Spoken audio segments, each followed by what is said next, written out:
Hello everyone. In this video, I'll guide you through downloading Microsoft Authenticator on a laptop or PC and clarify how it actually works. Microsoft Authenticator is a mobile-only app, so it cannot be installed directly on Windows or Mac OS like normal software. However, you can still use Microsoft Authenticator with your PC. First, open a browser on your laptop and go to your Microsoft account security settings. When setting up two-step verification, choose the Authenticator app option.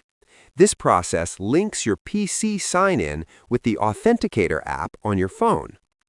For password autofill and sign-in approvals on a computer, Microsoft provides the Microsoft Autofill or Microsoft Authenticator browser extension. Open the Chrome Web Store or Edge add-on store and search for Microsoft Autofill. Install the extension and sign in with your Microsoft account.